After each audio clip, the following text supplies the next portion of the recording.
A Revolução Industrial. Olá, meu nome é Theo Yuri, aluno do segundo ano de Ciências Humanas, e estarei hoje dando início no trabalho com o tópico Primeira Revolução Industrial, cujo deu início na Inglaterra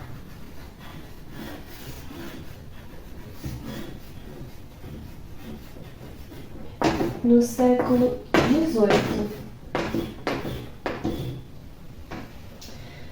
A Revolução Industrial só pode ter início por conta da Revolução Gloriosa, que ocorreu também na Inglaterra um pouco antes, que deu estabilidade financeira e política ao país. Na segunda metade da Primeira Revolução, foi criada a máquina a vapor.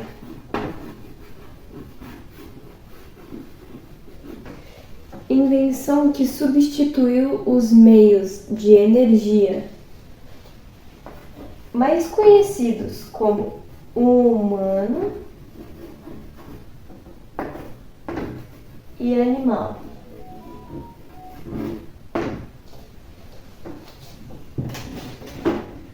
Junto com essa invenção, surgiram novos meios de comunicação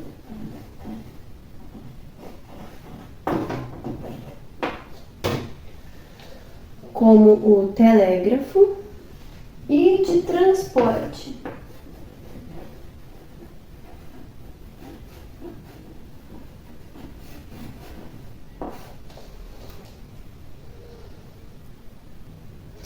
A máquina a vapor se demonstrou muito prejudicial pelo meio ambiente pela grande queima de carvão mineral. Porém, por outro lado, a produção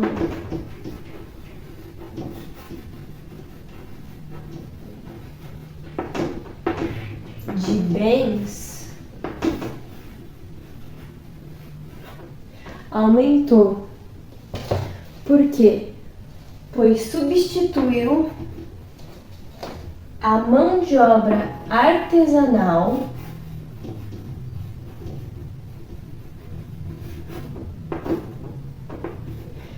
pela manufatureira.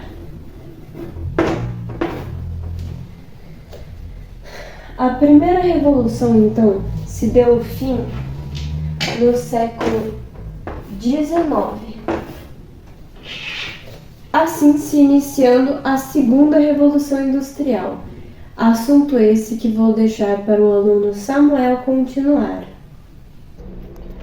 A segunda revolução industrial, que ocorreu entre a segunda metade do século XIX e o início do século XX, representou um período de intensas transformações tecnológicas, econômicas e sociais. Diferentemente da primeira revolução industrial, que se concentrou na Inglaterra e se baseou no carvão e no vapor, a segunda revolução industrial se espalhou por outros países, como Estados Unidos, Alemanha e Japão, e trouxe consigo novas fontes de energia e tecnologias inovadoras. As principais características da segunda revolução industrial foram novas fontes de energia.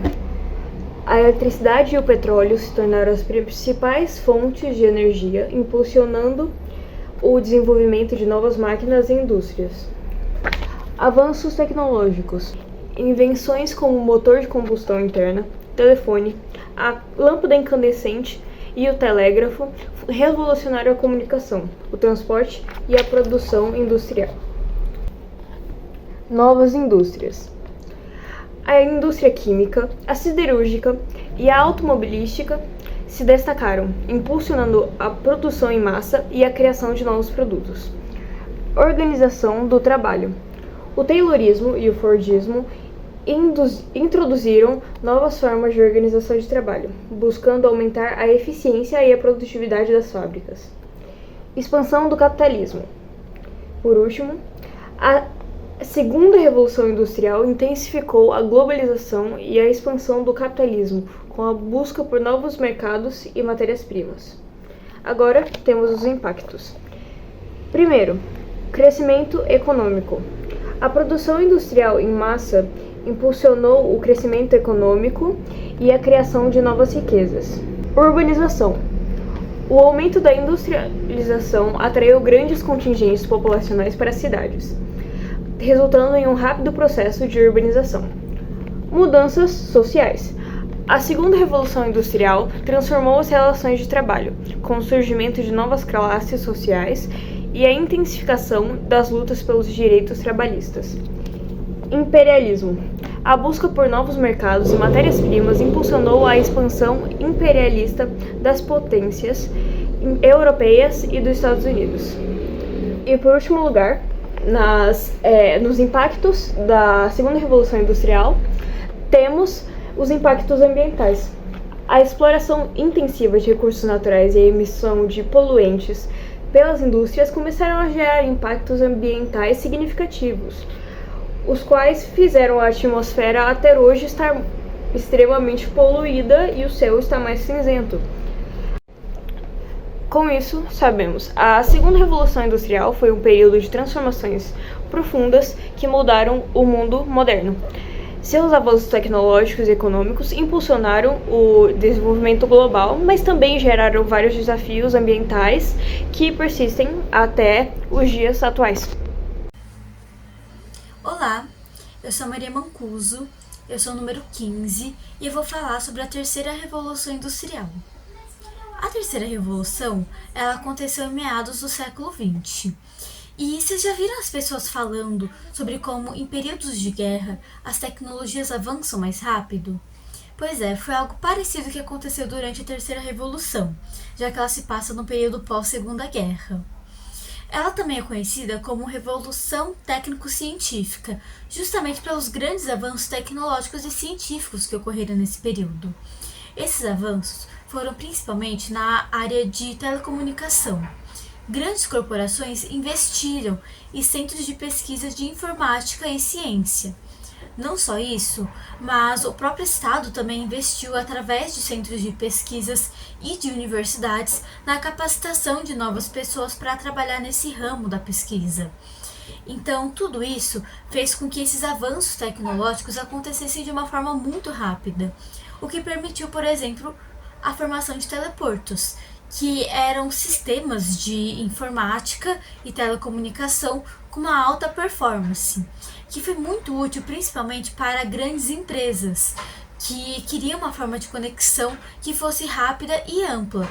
Então se instalaram nesses teleportos que tinham unidades tanto em países desenvolvidos quanto em países em desenvolvimento. Essa época foi marcada pelos grandes avanços de tecnologia em diversas áreas diferentes. Por exemplo, na área de entretenimento, formação de novos jogos, criação de novos jogos, segurança também foi criado, novos sistemas de segurança, gestão empresarial e até mesmo comércio eletrônico.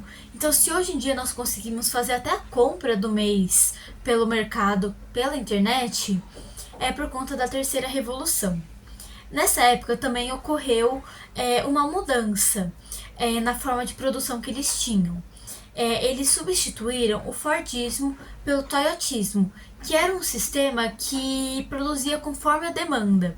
Então era mais lucrativo para os empresários e tinha uma redução de gastos muito grande também.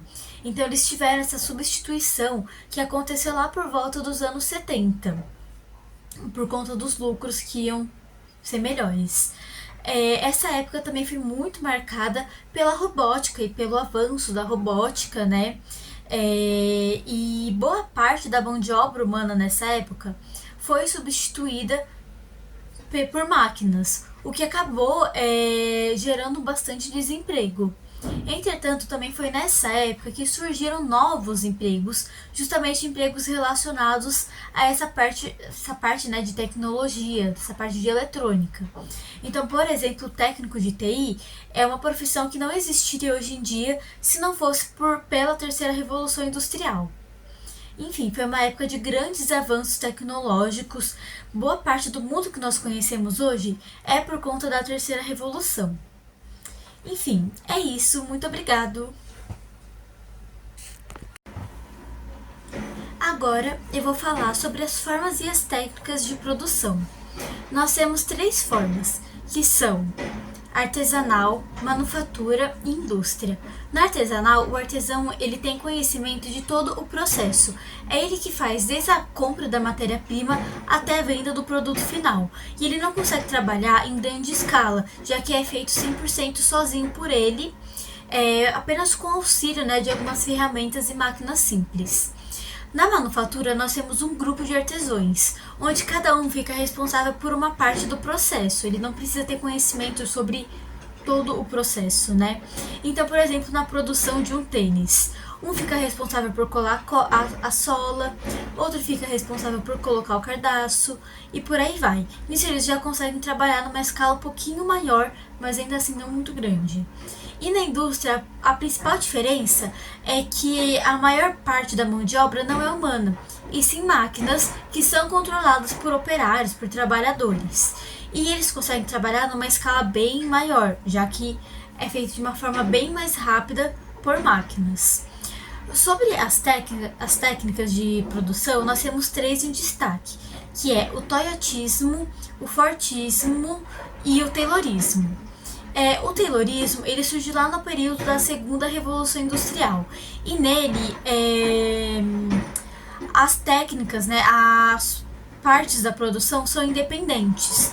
Então o trabalhador ele não precisa ter um conhecimento muito profundo. A única pessoa que sabe certinho, tem conhecimento sobre todo o processo é o gerente. No Fordismo, que veio substituindo o Taylorismo, criado por Henry Ford, baseado já no Taylorismo, nós temos essa linha de montagem também, E nela nós tivemos um grande avanço, um avanço que eles tiveram foi a criação da esteira, Da produção pela esteira, onde cada trabalhador, cada funcionário, ele tinha uma função nessa esteira e ele tinha que ter conhecimento apenas dessa função e não de todo o processo. E com isso surgiu justamente o que nós chamamos de especialização na mão de obra durante o Fordismo. E aí nós temos o toyotismo, que surgiu lá nos anos 70 no Japão e começou lá nas fábricas da Toyota, que veio justamente para substituir o Fordismo. Nele nós temos o que nós podemos chamar da produção just in time, que é uma produção conforme a demanda. Então eles não fazem uma escala de produtos muito grande, eles fazem conforme a demanda dos compradores. Então a matéria-prima que vai para lá é a quantidade exata para todos os produtos que eles vão formar certinho a quantidade. E essa é uma forma que ela é mais lucrativa para os empresários e justamente por conta da redução de gastos de estocagem que eles têm, já que eles não produzem uma grande quantidade, não conseguem vender tudo e aí eles acabam perdendo dinheiro, Isso era o que acontecia nas outras formas. No toyotismo não tem isso, já que eles trabalham com a demanda, just in time, feito na hora. Enfim, então essas são as formas e as técnicas de produção que nós temos. É isso, muito obrigado. Oi, tudo bem? Eu sou a Mariana. Eu vou explicar sobre o processo de industrialização aqui no Brasil. Bom, quando a gente fala sobre o processo de industrialização aqui no Brasil, a gente está falando sobre um processo tardio, que é considerado um processo tardio, inclusive, em muitos vestibulares importantes. Bom, a gente pode falar que ele é um processo tardio porque ele aconteceu muitos anos depois da Revolução Industrial lá na Europa, que no caso lá aconteceu no século XVIII. Então a gente pode dizer aqui que as primeiras manufaturas no solo brasileiro aconteceram só no século XIX. Pois é, um século depois do século da Europa. Porém, podemos dizer que isso só foi para frente, só ganhou corpo depois da década de 30, que foi com a participação do capital oriundo da cafeicultura e também da ação do Estado, que fez o crescimento desse setor ser o que ele é hoje, que ele é cerca de 1/5 do PIB nacional. Bom, podemos dividir esse processo em 4 fases. A primeira fase se dá entre 1500 até 1808, que foi o período pré-industrial, foi mais ou menos ali no pré-colonial até a chegada da família real aqui no Brasil. Bom, nessa época não havia indústria nem pequena manufatura, não havia. A coroa portuguesa proibia qualquer tipo de pequeno comércio aqui no Brasil. Naquela época só existia alguns engenhos de açúcar, mas eles eram para destinação do mercado interno ou externo, né? Bom, a segunda fase se dá entre 1808 até 1929, isso foi dado como o início das pequenas fábricas e manufaturas aqui no Brasil. Isso foi possível graças à revogação da Lei de 1785, que era a lei que proibia, era a lei que a coroa portuguesa proibia qualquer tipo de pequeno comércio aqui no Brasil. Bom, e também o que ajudou, né, foi a abertura dos portos aqui no Brasil, que rompeu o pacto colonial e ampliou a presença de produtos importados no país. Naquele período, a produção agrícola e de café eram o carro-chefe da economia. Bom, agora a terceira fase, ela se deu ali entre 1930 até 1955, com a queda das exportações cafeeiras, causadas pela Primeira Guerra Mundial. Então, nessa época, a economia ela foi redirecionada para as indústrias. Então, o início da década de 30 foi conhecido como o período da substituição das inspirações, ou seja, produtos então que eram externos, né, que eram produzidos só fora do Brasil, começaram a ser produzidos aqui no Brasil. Então foi nessa época que a CSN, a Vale e a Petrobras surgiram. Bom, a quarta fase agora, ela se dá entre 1956 até os dias de hoje. Essa fase foi marcada pelo maior ingresso de empresas e multinacionais estrangeiras aqui no Brasil. Os capitais privados e internacionais se tornaram ainda mais presentes graças ao incentivo fiscal do Estado para as novas indústrias. Então, o maior destaque do período foi o crescimento da malha rodoviária brasileira, promovendo a maior conexão do território nacional. Bom, atualmente acontece, nos dias de hoje, o que muitos analistas chamam de desindustrialização da economia nacional, que quer dizer a maior distribuição espacial das plantas industriais pelo território brasileiro. Ou seja, basicamente, é deslocar-se de uma região concentrada em direção a estados e municípios de outras regiões. Bom, é isso. Agora eu vou passar a fala para o Luca. Isso. Oi, eu sou a Ana Carolina e eu vou apresentar sobre a desconcentração industrial no Brasil. Primeiramente, a gente precisa entender o que é a desconcentração industrial. Basicamente, é o deslocamento espacial das indústrias para regiões que estão menos concentradas industrialmente. Então, se eu tenho uma cidade que está muito concentrada industrialmente, eu pego a minha empresa e eu vou para outro lugar. Esse é o fenômeno de desconcentração. O contexto histórico que, com o decorrer da história do Brasil, desde a colonização até os dias atuais, São Paulo e Rio de Janeiro acabaram sendo as cidades com essa maior concentração industrial quando começou essa concentração industrial. Com isso, também foi importante a economia cafeeira aqui no Brasil. Só que aí, com o tempo, o ex-presidente Getúlio Vargas e o ex-presidente Juscelino Kubitschek criaram políticas estatais para impulsionar essa industrialização. Então, a partir dos anos 70, a indústria começa a se desconcentrar mais, mas uma data que foi assim, mais importante, impulsionando ainda mais essa desconcentração, foi os anos 90.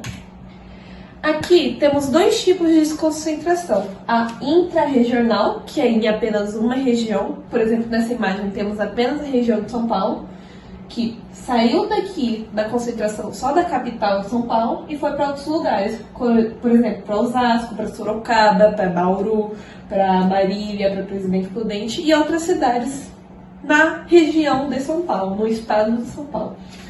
E temos a interregional, que, como a outra era apenas de uma região, essa aqui engloba mais regiões. Por exemplo, aqui São Paulo, temos a região sul, temos um pedaço de Minas Gerais, temos todo o Rio de Janeiro, temos um pedaço de Santa Catarina, temos um pedaço do Nordeste e uma parte aqui do Amazonas. Quais foram os fatores para começar essa desconcentração? Primeiramente, em outras regiões, a mão de obra é mais barata, por causa da falta de escolaridade em certas regiões, principalmente nas regiões Nordeste e Norte. Outro fator, que nessas regiões que tem menos concentração industrial, o trânsito é menor. Então, se eu quero transportar um produto para outro lugar, é menos trânsito, o que economiza bastante tempo se você for comparar com São Paulo e o Rio de Janeiro. Outro fator, sindicatos fracos, que a voz do trabalhador nessas regiões acaba sendo mais fraca, justamente pela falta de escolaridade e a mão de obra ser barata. E por último, os benefícios fiscais que essas regiões oferecem, por exemplo, isenção de imposto. Pode pausar. E agora eu vou falar do fenômeno de desindustrialização. Primeiramente, o que é? O fenômeno de desindustrialização é um fenômeno econômico que é caracterizado pela redução da participação da indústria no PIB e no emprego de um certo país ou de uma certa região. Ou seja, eu tenho menos atividade industrial pela economia. Tenho menos atividade industrial nos empregos e afins. Quais são as causas dessa desindustrialização? Primeiramente, a mudança estrutural, que é, conforme um país for se desenvolvendo, ele acaba tendo mais demandas nos setores de serviço, como tecnologia, como saúde, como lazer, educação e afins, o que acaba reduzindo um pouco o crescimento industrial. Outro fator é a valorização cambial, que é, se eu tenho a minha moeda muito valorizada, os meus produtos vão ficar mais caros. Os meus produtos industriais vão ficar mais caros, o que vai fazer as pessoas do mercado externo não quererem comprar, porque tipo, nossa, tá muito caro, não vou comprar não. Junto com isso, a concorrência internacional. Porque se o meu produto está muito caro e o de um outro país está mais barato, então automaticamente as pessoas vão comprar nesse país que está mais barato. Não vão comprar do meu que está super valorizado. Vão comprar do que está mais barato. E por fim, a primarização da economia, que é os países dependerem muito da importação de apenas materiais primários, como soja, como minérios, como petróleo e afins. Eles dependerem apenas disso. Quais são as consequências? Menos empregos qualificados. Um deles é o menos empregos qualificados.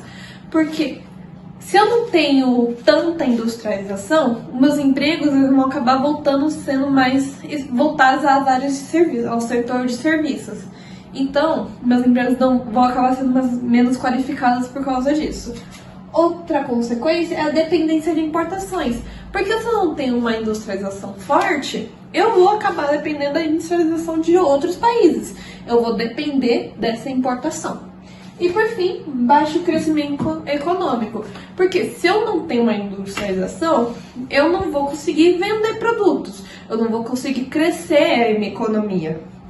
Então, essa também é uma das consequências da desindustrialização. Bom, é isso. Eu agradeço a atenção e tchau!